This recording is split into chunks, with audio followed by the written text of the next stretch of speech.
all the banks have access to the data when the property changes. No matter how sneaky you are, you can run filters for any title change on any property in your portfolio. The banks had no reason to want to look at that when that's 3% and it used to be 5. Why would a bank ever call a 5% no when rates are 3? It doesn't make sense. However, you have a due on sale clause. If the banks lent at 3%, and rates are now 7%. The bank likes looking at those. And there were several banks in particular who just came through and ran audits and called a ton of their debt due.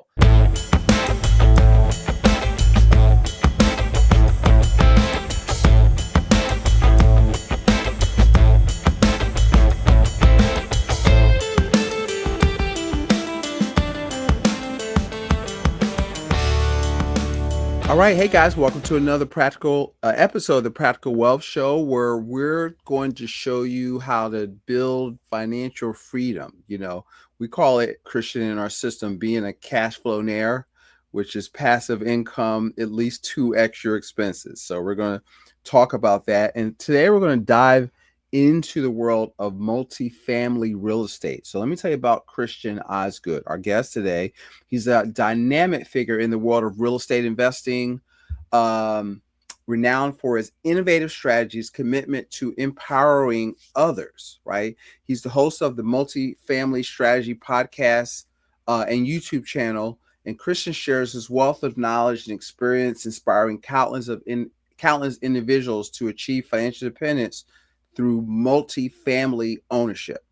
And so, Christian, I have a lot of people that I know want to, they're tired of single families and they want to, including me, make bigger money. And I think your risk goes down if you've got more than one property in a location. Whereas if you have one property, if they don't pay, that's 100% vacancy. Right? Mm-hmm. So, you know what I mean? So let's tell them what I didn't tell them. Tell them about your wife and what inspired you. I really wanted you to tell that story. Yeah. A little bit. I started out with I did a single family condo. Had a roommate. Even when my wife and I got married, we kept the roommate in there. 2-bed, 2-bath condo. It was a heavy renovation. I did all the work myself. So at like the age of 25, I bought my first investment property, knowing that I eventually wanted to turn that into a rental. Mm-hmm. My roommate covered I want to say it was like 60% ish of the mortgage. So like we got to live inexpensively. And what I learned from that experience was I'm like, okay, that made some money over some period of time. I ended up selling it for a little bit over $100,000 more than I bought it for a few years later. Took the proceeds, bought a house. It was a 1955 house in the Seattle area, 1,200 square feet. Huge backyard, though. It was a really cute house, but super small. I then bought 2 duplexes out of earned income over the next several years, and those paid just enough to cover my mortgage. So each duplex cash flowed about $1,000 a month, total of 4 tenants. And so I got to a cool place where my real estate was paying for my real estate. What happened then is my wife, we just got back from COVID too. So COVID happens. My wife's teaching kindergarten online, which if you can imagine teaching a kindergartner, and this is an impoverished area too. Right. So the average demographic of her school was refugee. A little bit over 50% of the actual population at school were refugees from Somalia at the time. It's the demographics shifted a little bit now, but at the time, huge Somalian refugee population. A lot of those families have 3, 4, 5 kids. Majority of them, both parents work. So if you can imagine, you're teaching kindergarten, they don't know how to use a computer. Right. They have 4 other siblings who are trying to figure it out. Mom and dad are trying to make ends meet. They just wound up in America and they're figuring it out. Very hard. She gets back and almost immediately gets shoved down on the playground, breaks her lower back. Ouch. And then the school district tries to cover it up instead of actually helping. So we barely were able to get her on any sort of leave or L&I because they did not want to admit that she was pushed over. And it was, unfortunately, came down to a race thing, which was man, so you're dealing with crazy political stuff. You're dealing with it was really rough. It was really rough. So we made the decision, we're going to go from $2,000 a month passive income to I have to figure out how to retire my wife right now. We have a politically charged work environment that she used to love that she now hates because the world just got super weird during that time. Regardless of your politics, it was weird. Right. Being a teacher in a weird political time was not fun for her. And so I went, okay, what does it actually cost to do this? And that's where it changed for me. Like for me, it was like, okay, we can be buying rentals slowly over time, one rental at a time, duplex here, duplex there, eventually become wealthy. Or I can get to $15,000 a month and hit all of our goals. That would be retiring her. I had just left my job to continue to pursue real estate. Okay. Which was crazy. So I just went from 100 or 250 a year salary that I worked really hard to get to $50,000 to work for a company that was involved in multifamily real estate. I made the decision, okay, if we want to get a bigger house, we want to move somewhere warmer, we want to get her out of teaching, and we'd like to start a family. If we want to do all those things, I want to see if in 2 years I can create a $15,000 a month income stream that would cover all those things with a little bit of money left over every month.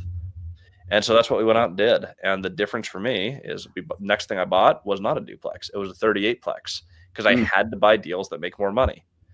And the discovery is there, and we'll talk about it in the podcast. I'll turn it back over to you. But like about a 38 plex, about a 6 plex, got a 12 plex, got a 7 plex, all within 3 months. Seller financed, no money out of pocket because I had no money to spend. And yeah, over the next several years, built a more than 300 unit portfolio, bought a resort, started a property management company. We went from a decent earned income to the portfolio today does a little bit net income, like after all income and expenses. Yeah, a little bit over $50,000 a month, and we built that in about 4 years. That's incredible. I think that one, I want to point out that Napoleon Hill said you got to have a chief definite aim, right? And you had like you couldn't, I won't curse, BS around, right? Because you had to a lot of stuff that made you listen. It's like do or die. I got to get to $15,000 a month. See, I don't think people ever like burn the ships like Cortez. You got to burn the ships. You had a chief definite aim. You had some skills because you already kind of started smaller, but you had a really emotional reason to get this done. And it seems like that's like the first step. You got to have something like that's a burning desire to be free. Do you know where you're going, and do you have a reason to actually get there? Is essentially what it comes down to. Do you have a target, and is that target actually significant? That's the key. So now let's go from there. So let's say, how did you go? So you went from 2 duplex. You started this. So I want you to kind of continue on that track to a 38 unit. Your next deal was a 38 unit building. Is that unit building? Is that what I heard correctly? With no money. Yeah. So at the time, I just spent my last dollar renovating the second duplex. So we got the stability of the real estate's paying for the real estate. I have 2 duplexes that are covering my mortgage. I have 3 properties, and they're all paying for themselves. That's a cool place to be. I mean, just generally speaking, it was a good first step. It wasn't going to get me any closer at all. Like my properties covering themselves does not get me significantly closer with like financial freedom. That's $24,000 a year. It's a step, but it's not, can't live on that, right? Especially not in Seattle. So we found, there's a guy in the office that I was working at. He worked across the street. So same company, different building. His name's Cody Davis. He was just turned 20. He owned 24 apartments. When I bought my duplex, he bought the 6plex across the street. He had worked for 34 minutes at Safeway, local grocery store. And that was it for his W-2 income. He had brokered 1 deal successfully for like $5,000 of commission. So in his entire adult life, he's earned like $5,000. He had 24 rental units that were cash flowing at the time about $4,000 or $5,000 a month total. He bought a 6plex that added to his income. And so the first thing that you do when you set a goal is you look at the people who've done the thing that you want to do and you go meet with them. And I'm like, there is someone who has less education, less income, less qualifications than me, who is more successful in the thing that I want to do. There's nothing that Cody can do that I can't do. So let's go ahead and meet with him first. He was the first owner that I met with. I sat down with him. I learned what he was doing. And he's like, hey, what I've been doing is there's like basic seller finance 101. I'm finding deals and meeting with owners who then know, like, and trust me. And over time, from those relationships, some of these people trade buildings over time. And so I bought a 12plex. It fell out of contract. I actually called them as a broker to list it. We got to know each other, and they're like, well, why don't you just buy it? He's like, I can't. I don't have money. So the first person who taught him how to seller finance and how to get a little bit creative was someone who was trying to sell a building, someone else who's already done the thing that he wanted to do. And they showed him how to put it together. And they're like, I will carry 90% of this. I just need you to come up with 10%. Can you do that? He's like, I will find a way. And so he found a way.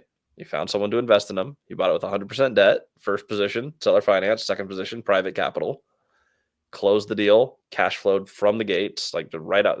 He bought it. It paid him a few $1,000s a month. Over time, that income goes up. Right. Bought another 12plex, more or less the same way. Then he bought a 6plex. When I met with him, there was a 38plex on market for 13 years that everyone had passed on. We had figured out a structure we believed was going to work for us to cash flow day one and cash flow all the way through the project. And so when I got together with him, I was like, could I get to 30 units by the age of 30? I was 29 at the time. He's like, well, I can't help you because I want to take out this 38 unit to expand my portfolio that far. I need another partner to help me out. And they'll put you at 42 units, which is not 30. So on that basis, we went to the owner. We figured out that they wanted $10,000 a month salary to retire on. We didn't want to pay that much in interest. So we said, what if we did 4% interest? You guys carry to 85%. So we pay you $300 down, which pays off their existing debt on the property. We'll give you $300 down, which we had to go out and find. But you finance at 4%. We need time to get the income up. But in 6 months, we will increase the principal. So we added, it was about $5.5 grand a month of principal pay down. We'll just add additional principal so that you're getting paid $10,000 a month. Here's the beautiful thing about seller financing and all creative finance. You get what you negotiate. They just wanted $10,000 a month payments. Property couldn't sustain it day one. So every buyer passed. We looked at it and said, if you get this property to where it's supposed to be, it's worth twice as much.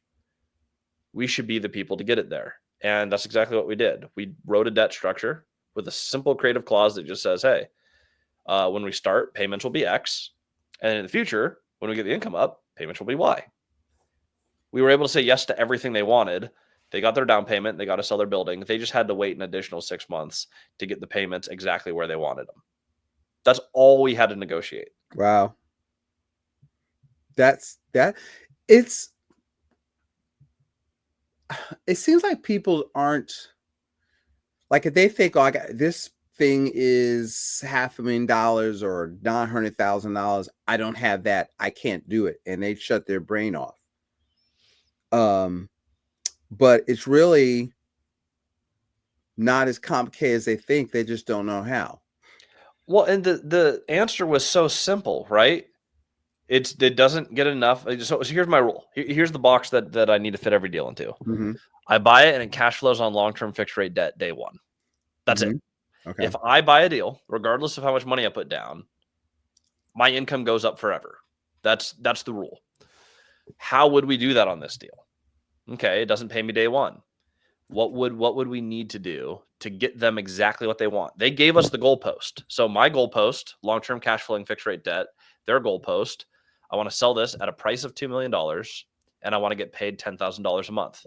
Like, field is set. All we had to do would say, how do we say yes to both? That clause is not the most creative thing of all time. Mm-hmm. Payments go up once the income goes up. That's how you would do it. Like, I believe that anyone could sit down, if you just write it out on a piece of paper, what they need, what I need. I think anyone could sit down for 30 minutes to an hour with no experience, and you could figure that out. I mean, it's just not rocket science. Then you offer it, and then you get it. Oh, want to know the best part?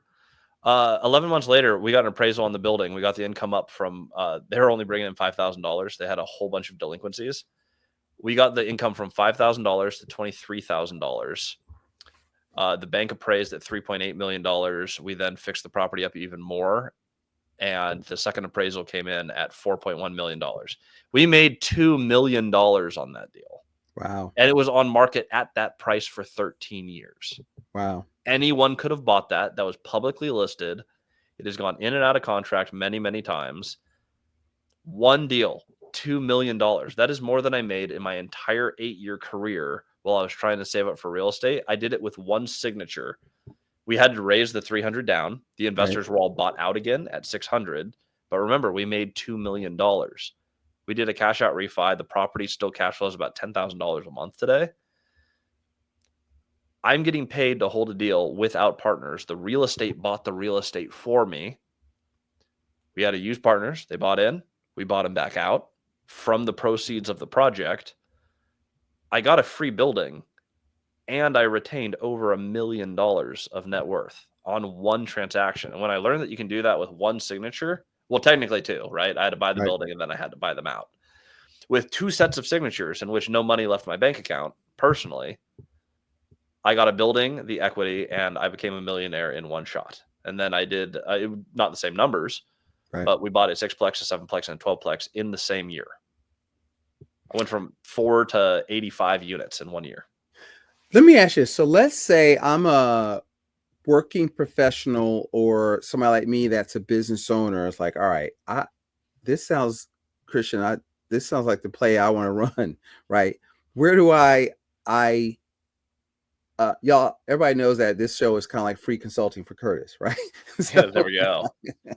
So, but how do you, think about that? Like, these are kind of probably dumb questions. Where do you find them?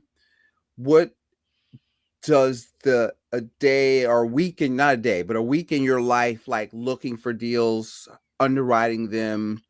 What are the I guess the steps to that moving into multifamily? Yeah, I can break it down really simply into like if you so you're saying like how do you find the opportunities? How do you find the opportunities? Okay, I'd break your whole like getting started structure into 3 main steps. Number one, what we covered first, set a goal. Like Yeah. know what you're trying to do. Otherwise, it's kind of pointless, and your odds of being successful are super low. Like you'll probably buy something, but step one, set a definitive target. Step two, you have to go out and you have to meet the people who've done the thing that you want to do. That's what I do with Cody. That's what I do with other owners. That's how I expanded from Washington. I own in Grant County, Mason County, and then in Texas, I own in Houston, Laredo, McAllen, Stephenville, Texas, and I own over 100 units in Stephenville, Texas. And I've moved to Texas less than a year ago. So the way that we were able to do this is we knew what we were trying to accomplish, and then we met with all the owners in that market who've done what we want to do. Now, that is opposite of what most people will tell you to do online, especially if you're part of the Bigger Pockets community. And I love that group. I've had a lot of episodes with them. What they typically tell you to do is look for the worst property in the best area, and they're looking for this value add, like distressed property thing. I found that owners who are losing their properties or who are in distress are not typically the best people to learn from. They're also not usually in a position where they can really entertain a lot of creative finance. Okay. They're typically not in a strong financial position, hence the distress. So I went after all the people who are winning the game, and I met with them. Instead of asking them to buy their properties, I asked them how they got to where they are. I had a couple of duplexes. I met with someone with a 20. Hey, trying to retire my wife, bought a couple duplexes. I've realized this is now slower than my goals. You've done something I haven't done yet. How did you get to this point? Then all the owners in town know who I am, know why I'm doing what I'm doing. I don't have to ask them to sell a property. They know I'm a buyer because I'm trying to expand and I'm asking for their help. They may sell me a deal. It happens every once in a while. More often, they refer me to another deal. They go, hey, I got a friend who is looking at selling. Let me have a word with him first. I think he may be able to carry the contract so you don't have to worry as much about the down payment. Do you think you can figure out 10% down? It's like, yes. And everyone who's worried about money, by the way, think of the 38. I promise you, I had never raised money before, and I did not raise it from friends or family. I didn't have any with money. You will find $300,000 if you know that it's going to make you $2 million. If all that's standing in your way between a couple $1 million is I have to find someone with 300,000, you will do it. Like, yeah, I promise you, it is the easiest part. Yeah. Okay. I found the people all on Google Maps. I found one magical map online that has every single property one could buy, and you can drive past it by going from aerial view to street view. I click on those properties and you look up who owns it and then you call them. It is that simple. I spend 15 minutes a day on acquisition. Okay. All right. Max. That's the word. Where do you go? I want to get a little bit granular. Where did you go? I'm assuming, but I want to hear you say it. To meet those people, what did you do? Meetups, RIAs, like? No, so I went on Google Maps and so a perfect example. I'll take that 20 unit building. That's like my first ever meeting. Call went terribly. Still booked the meeting. No experience doing this. I went, hey, instead of asking people to sell like everyone else is, we're going to ask to meet up and learn from them. So I called them. This is when I bought a duplex in that same town. I said, hey, I just bought a duplex down the street from you. I wanted to get to know some of the other owners. They're like, oh, okay. How can I help? It's like, well, I just passed your 20 unit building and it's like 4 blocks away from where I just bought. I spent my last dollar on this duplex. I am trying to scale to the size building that you're doing. I was actually curious how you got there. And they're like, well, I'm not selling. I'm like, oh, awesome. Like I said, I spent my last dollar. I could not buy it if I wanted to. And they're like, okay. They're like, well, good news. You learned earlier than I did that you need to scale a little bit bigger. I found that buying the larger buildings was just as easy to run as a duplex, like a 20 unit and a duplex, not that much different. They're really not. Wow. One big roof, one small roof. They're all under the same roof. The utility. That, what you said right there, I guarantee is a revelation for a lot of people mentally. 20 units is maybe twice as hard to run as a duplex. So if you bought 2 duplexes, it's about the same difficulty as a 20 unit building. The difference is a 20 unit building will make roughly 10 times the money on a gross income basis as a duplex because you have 10 times the tenants. Right. You can't have net income without having gross. So like, here's the thing that I found really fun. So on average, if you add up the net worth increase that I've had year over year over 4 years in real estate, I make about $2.5 million a year of paper money. It's not all cash. This is equity growth. But I am able to do that in about 4 transactions. I buy about a deal a quarter. Maybe, I think last year I did 3. I don't have to do a lot of transactions to buy 100 units. So when you're buying bigger, you can manage them because managing 3 buildings for 100 units is a lot easier than trying to manage 50 buildings to 100 units. It's unbelievably easier to scale. And so I think where a lot of people do get stuck, you're right. They get stuck on price and they go, well, a duplex costs less, so it's going to be easier for me to buy. Right. And what you find is a 38 plex with $1 million to $2 million in upside is unbelievably easier to find $300,000 for than it is to find $30,000 from someone else to invest in a duplex. Most people aren't interested in pitching in $30,000 and being a partner on a duplex. That's just not that interesting. And they'd probably, frankly, rather just buy it themselves. Right. If you come in with a really unique opportunity and you're like, yeah, there's a larger building. I'm going to be the primary person running it. We'll run it as a partnership. I've never syndicated. This is just joint ventures. Me and one person who has money. We're going to take out this building. There's going to be some return for them where they have an advantage of, hey, you have money. That's worth something. I also have an opportunity and I created the debt product for us and I'm going to be the principal person managing it. Across the board, you can trade your time and your effort and your skill set and they can trade their money and everyone gets a great return. Now, it's great if you have money. It's awesome to be on the other side because having money is also just worth a lot. Right. In terms of deals, you can spread your money pretty far if you find someone who's like, hey, I don't have money, but I have opportunity. You marry those 2 people together and you go off and you buy a bunch of real estate. And we've done this, again, all over the country. But that's how we're playing the game. Big roof, more units, not that much harder to manage. I would have gone bigger earlier had I known this. There's just so many books and people online who are selling the idea of like, hey, do single family, do duplexes, do fourplexes, max out your 10 residential loans that you can conventionally get. And I'm like, guys, you can do more than that in one deal and one signature in the next 3 to 6 months than you could trying to just stack single family houses. Wow. All I hear is with that part, get this, start out this, you want to max out the 10 government prop. I kind of told somebody that this morning because she was like, well, should I leave my job? I was like, well, what did she say? She says, I like my job. So, okay, we'll keep your job. I said, but you need to build assets and you need to keep, but here's what I said. Mortgage companies like people with jobs and you can get 10, it's not untrue.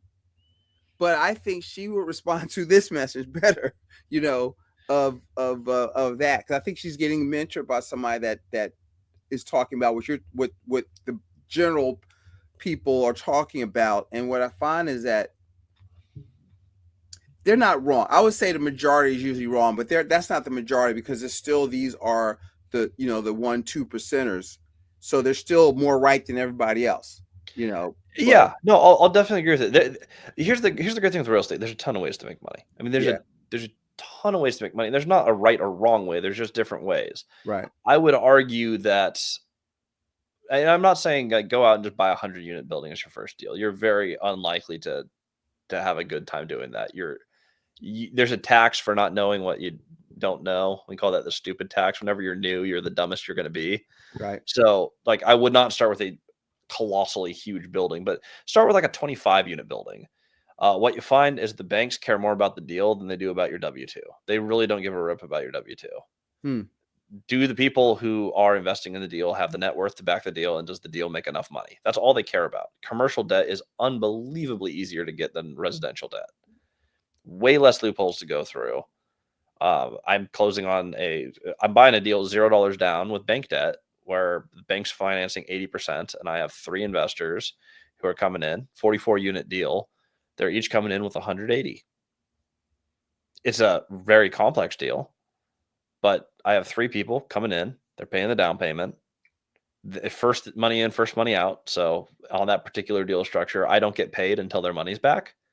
But that's fine with me because I already have $50,000 a month of cash flow. I don't actually need more cash flow right now. I'm fine to defer that to the future. We set up a deal, though, where the bank came in with most of the money. I came up with the opportunity. My management company is going to manage the property at a discount. Everyone makes a lot of money on the deal. Everyone's happy with the arrangement. And the bank has not asked me for anything. They're like, "What's your credit score? Here it is. How about your partners? Do they qualify?" Yeah.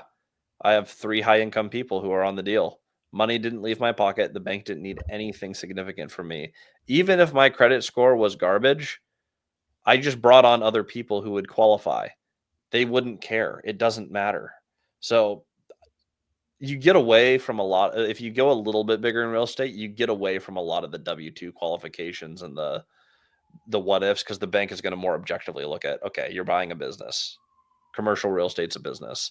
How does the business run fundamentally, and who are we lending to? That's more what they're going to look at. That's fascinating. Let me ask you. So, what are the challenges? Maybe what are some of the toughest moments? I have a second question. I want to ask this one first. Some of the toughest moments in your multifamily journey, and how do you push, if any? I guess there are, and There's how do always. you push through them to find success?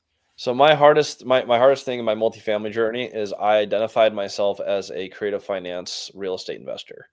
Like, I'm good at creative finance. I'm good at getting creative. I'm good at operations. So we're good at real estate. We bought a resort in Union, Washington. Beautiful resort, seller financed, 4.5% interest debt, $4.5 million purchase. 20 cabins, individual hot tubs. River runs literally through the campus. So you have this river that runs through, and it's on Washington State's Hood Canal. So you come out of the Olympic Mountains. It's right at the base of the Olympic Mountains on the saltwater canal. Orcas and seals will run through that canal. Salmon run up the stream. It's Wow. crazy. Mm. They hate it when I say this, so the city of Union, Washington is going to get mad at me, but whatever. The Bill Gates family estate is literally the next door neighbor. So it's like this type of real estate it's absolutely beautiful. It's one of the best. It's one of the coolest locations in the country. And so we bought this thing because we got excellent terms. We got a price that works. And what ended up happening is I have 9 employees. I have a resort that is profitable, but is too small to outsource all management to. So it is a huge time suck for my wife and I. And there's not really any buyer for it. It works better if you had an on-site owner, and there's very few people who want to live on-site at their own resort. So we bought an asset that we had no experience in. Mm-hmm. What you really do want to do is you want to get really, really, really good at one thing and stay in your lane. What I really am is I am a entry-level housing and value-add multifamily investor. Okay. I can do reno projects of any level, and we're good at it. I don't do ground-up construction, but I can do everything but with our teams. I can make slummy properties really, really nice, and I can rent them out lower than my neighbors, so I can keep virtually 100% occupancy. Hmm. We're really good operators. I make a ton of money in multifamily. Hospitality has been a constant drain on my time. Really, really expensive. Almost impossible to keep good employees. And I took my best people from my org and I put them on a project that they had no reasonable chance of being super successful in.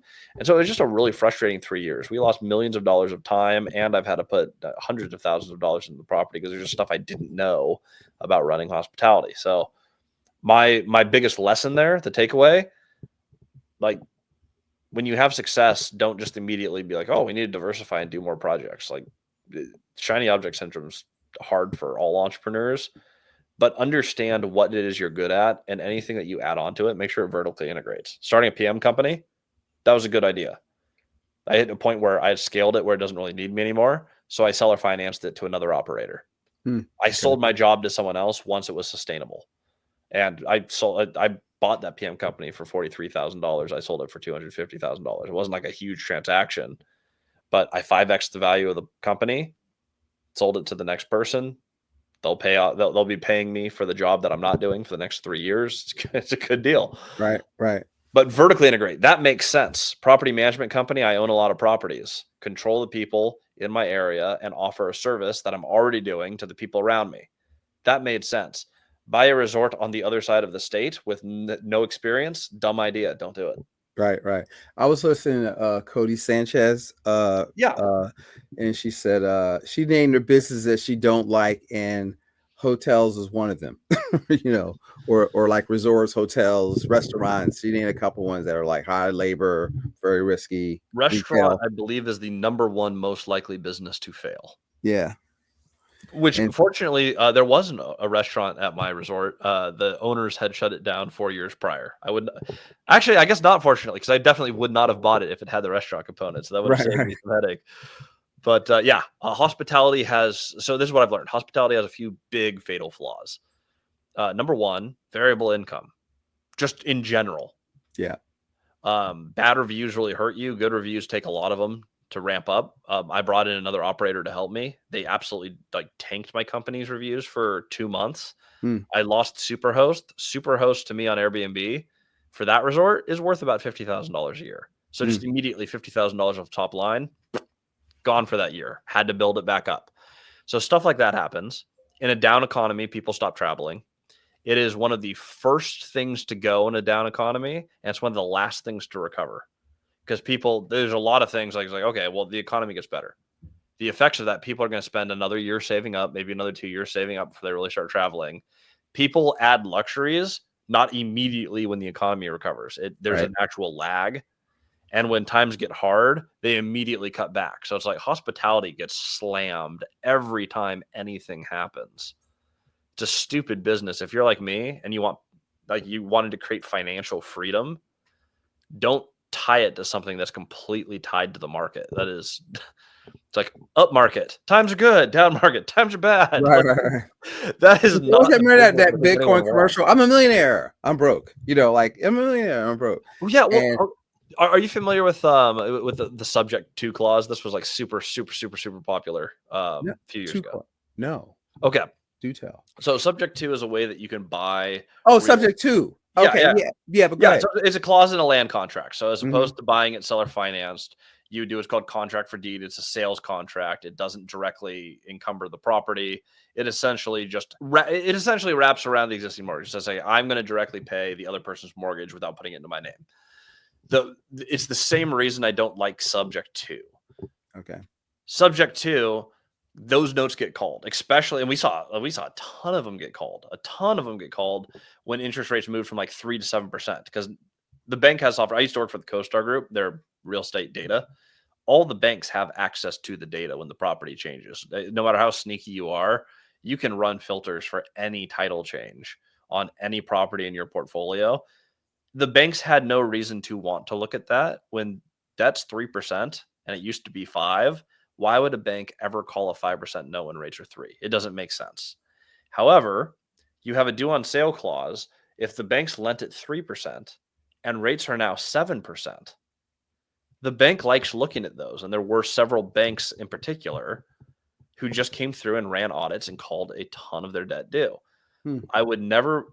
Subject to is fine. It's a legal thing that you can do to buy a property, no to low money down, without having to get the debt in your name. So there's no credit checks. There's a bunch of really cool things with it.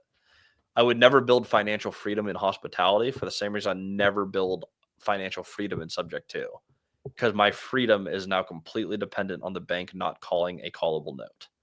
Even if you protect it, you do all the creative stuff, there is still a way that you could lose it that's outside of your control. If you're going to do the whole venture of creative, like any creative venture for financial freedom, make sure you own the property and the debt and the income, and no one can just come in and take it with you. It's longevity is what we invest for, but it's the same. It's the same concept. How bulletproof is this? Don't buy a restaurant. Don't buy a hotel. I absolutely agree with that. Unless you're already rich and you're like, I would love to own this hotel. Go on the adventure when you're already rich. I wasn't rich enough to own the hotel that we own. Right. You got to be able to afford to lose. Tell me about the impact of, or like your community, your show and your community in terms of, how you help people with multifamily strategy, and tell me a little about your YouTube channel so they can follow along your journey. Yeah, absolutely. So we've had a little over 1,000 students go through multifamily strategy, which has been absolutely phenomenal. We've done I think we've done the best job of anyone online at being the anti-guru group. Like I understand I'm an online marketer. Like I totally recognize, like I have 2,000 videos on YouTube that are free. The information is free, but I have a community where people can come and get direct coaching where I am actually the coach. So as opposed to all of these online people who are like, hey, this is a funnel for people to subscribe to me, and the longer you stay in my community, the more we make. We're like, hey, one-time payment. I have nothing else to sell you. You are in this community. Away we go. We call it Multifamily Strategy. We meet multiple times a week, unlimited one-on-ones, and I guarantee I work with people until they buy a deal that cash flows over $1,000 a month. So it's like we set up a thing where it's like I have no incentive to do anything at all ever except for make sure that everyone in the community buys a darn multifamily building that makes positive money when they buy it. That is how we structured it. I love that structure. Since then, we've seen transactions happen in every state except for the Dakotas. So if you're listening to this and you want to buy in the Dakotas, please join. I want to fill out my map of all 50 states. We even crossed out Hawaii and Alaska. So it's like this works everywhere. But the fun of this adventure has been twofold. One, we got to grow the Multifamily Strategy YouTube channel over 100,000 subs, which has just been amazing. Because the information is like, I get so many people who just message me on Instagram or send me a text at Christian Osgood, by the way, on Instagram.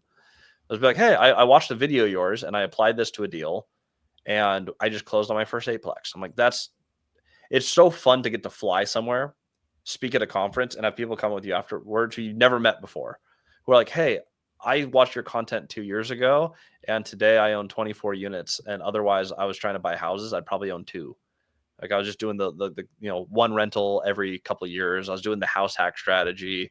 And while their strategies are fine, they don't scale fast. And so it's been amazing having this impact where you have people all over the country applying a universal principle of it's how do you own it? How do you never lose it? Which is another way of saying buy and hold. Like do the math so you get paid when you buy a deal.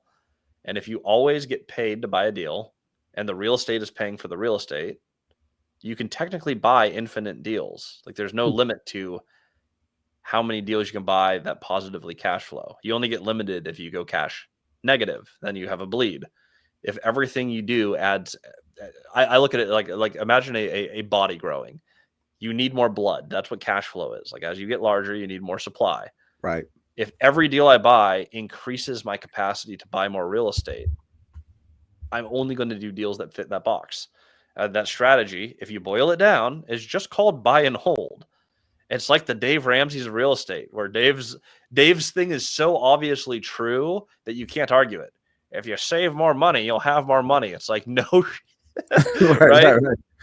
Yes, except if you buy a deal and it continues to pay you forever, and you can do it again and again and again. Just do that model and don't deviate from that model and say no to deals that don't do that, regardless of the future upside. I have found that it's just the most stable way to buy real estate. And if you hold real estate for a long period of time and it pays you to wait, you make a ton of money. Being able to explain 10 or 20 different ways to do that, regardless of your financial situation, has been a really cool thing. So I think that's been the net impact of the story on my YouTube channel. I started documenting what we're going to do before we bought a building. You can see me and Cody in a basement. So I had 4 units. but you have us in a basement saying like, hey, we're going to buy this 38 unit and then we're going to scale to 100 units. And then you watch us actually do it. And we documented really well. Here is how we did it. And here's what we did. And here's how these transactions worked. And so now we're left with this, this actual story of, you can see us go from just two broke guys in like super cheap outfits and no ability to speak in a basement to like, hey, I have 4 companies and I have, $35 million of real estate. And I spent a total of like, over the course of my entire investing career, I've probably spent like $200,000 of money of my own anywhere in my portfolio. If you can turn 200,000 over time into $35 million of real estate, and of that, like 6 million of that is just equity of mine. If you remove all the partners and the other equity in the portfolio, that's an amazing feat that didn't cost that much. And all my biggest deals, I didn't put any money into. So that's been the I adventure. love. Yeah, my mind is about to explode. I'm so fired up right now because it's because I like finding little stuff, doing work, running. That doesn't excite me at all because my business is pretty profitable. But in Rich Dad's Guide to Investing, he talks about business, but the purpose of your business is to buy real estate, right? Yeah. And he says it's a pattern, like it's boring, like it should be boring. It's not supposed to be exciting. You find a formula, you do it over and over and over again. That's what I'm hearing when I'm listening to you. And y'all need to check out his shows because I'm going to be on it. Matter of fact, we I might have to join something because I'm fired up because my wife and I were just talking about that yesterday. It's like I don't love like the work, but I love the idea of buying businesses, and this is a business, right? And I love I am ambitiously lazy. Like, so I think I could be a pretty good deal architect, and I think I could raise money. I just don't know what I'm doing. But it seems so in this, let me ask you this. This is a question I was thinking about. And this is really the last question. I want to make sure, is there something I didn't ask you that I should ask you? But in this environment, like in this, like, with new administration coming in, which I think is actually positive for real estate or business people. Traditionally, having a real estate investor as a president is generally positive to real estate. Yes. Yeah. It's like, duh. I mean, I have people that are upset. I was like, are you crazy? I was like, if you can't make money in the next 4 years, you're asleep at the wheel because you just don't, like I'll tell people, look, you're upset, but I'll draw out the cash flow quadrant, right? And I'll say, look, ESBI, right? So where is everybody in this administration on the BI side of the cash flow quadrant from Rich Dad? And all you have to do is understand that and align your interests with theirs, because that's what they're trying to do. So, you just need to draft that wave. But are there, I used to hear that, and maybe these are bigger properties, that there was a point, it was like 18 months ago, where people were holding off because the money wasn't right. You couldn't find, the cap rates were low, that kind of stuff. I had interviewed somebody a couple of years ago. I was like, well, it's a little bit low, or like maybe this is commercial. I could be mixing it up, where nobody was going into the office, and these deals are trying to reset, but you couldn't get the money because there was no rent coming in, and you couldn't refinance them. And I think these were syndicators. I know it's a run-on sentence, but it's that's okay. All my sentences are run-on sentences. So, but is it economically, are there pitfalls? Are there opportunities you see? Any things you should be aware of? If you think from a macroeconomic perspective, am I missing anything? Or no, how do you look at that? I get really into I really do enjoy the intricacies and like, how does policy affect my portfolio? So like on macroeconomics, I'm looking at stuff like I was looking at possibly, I don't like selling real estate. I've held almost everything. I was like, do I really need to have my portfolio on the Texas border? McAllen, Laredo, Houston. I have deals in all 3. I'm like, I'm looking at policy and I'm like, well, I was thinking about selling them, but if we do the tariffs and we do less shipping overseas, there's going to be more traffic through Mexico. Those are great industrial and shipping hubs because that pushes stuff through from South America to America. I kind of like Laredo, McAllen a lot more now. I think the even though population may go down if we're stricter on immigration, a Right. lot of those people don't actually end up in those cities. They actually move farther north. So I'm looking at it going like, I see jobs and business and economy running through this. So on a big scale, Yeah. I look Yeah. at that sort of stuff and I get super excited. But on a basic scale, like for 99.999% of people who don't really, you're just not a nerd who's super excited about real estate all the time. The basics of what we do is I don't care what the market is doing ever because I buy deals in every market on long-term fixed rate debt. Okay. So like when rates skyrocketed, I was borrowing a lot of debt at 5-6% when rates were 3 and 4. And now that rates, like when rates were like 7 and 8, I was buying a lot of debt at 5 and 6%. Okay. I also did a deal at 2.5% when rates were at 8. My strategy of find a deal, write your own debt product, for the most part, find the deal, find the debt, find the equity, make it cash flow. It works in every economy. And if it's long term and fixed rate, market changes, I'm still getting paid to wait. I'll just wait till another market cycle. It doesn't matter. So, like strategy wise, I care 0% about what the market's doing because it doesn't affect me. And it won't affect you either if you do the same thing. But on like a personal level, I do think depending on how aggressive they are on the tariffs, it's going to be interesting for real estate. I really think it will, for job creation and how that'll move wealth. I'm also very excited to see if they bring back the bonus depreciation on Yes. cost segs. Yes. If they do Come on that, now. That's right. my tax bill will be a few six figures lower than I anticipate it will be. So fingers crossed on that. But on macroeconomic level, that's basically, I actually think it's the tax savings that are most exciting for me now. Yes, exactly. So that's good stuff, dude. So tell them again if where to go to find you if they want to like follow you, get involved in your community. Yeah. Tell them again how to do that, and I'll put it in the show notes. Yeah. So you can go to multifamilystrategy.com if you want to check out like the community. And like I'll tell you right now, it's a few $1,000s. Like it's not free. Mm-hmm. What I would do first before doing that, I want to work with people who are going to buy multifamily, and we'll 100% get you there. I have 2,000 videos on YouTube. Check those out. See if that resonates with you and learn as much as you can. I think all of us know information is not the only thing you're looking for. That's why I do the whole community thing, and it's a much bigger project. Right. But like if information got you everywhere you needed to go, everyone who watches Bigger Pockets would have like 1,000 units in their portfolio because there's no lack of information on the free channels. If you like this strategy, go to multifamilystrategy.com. Go to the YouTube channel, Multifamily Strategy. If you have a direct question for me, just go to Instagram at Christian Osgood. I'm like super, super, super active in those messages, and I get like a few hundred a day. And you guys are like, seriously, so ask a question. Just don't ask a stupid question, but like, if you have a good question, ask it, and I'll absolutely answer it. Okay, that is fabulous. So, listen, thanks we've been on about like an hour. Thanks for spending the time with me. This has been fascinating. I could see doing another show. I just think it's a bit different, better questions, but I will. But I'll think of them after I watch 20, 25 hours of the show on YouTube. So I have good questions because I like steering people toward what I'm excited about is as I work with people, I like being able to connect them to like real experts that can help them move forward and educate them. Because I think that I always tell people, Christian, investing is not about buying something. It's really more about becoming something, right? It's I like that. Then do, then have. So you've become an expert. You wouldn't start out as an expert, you become.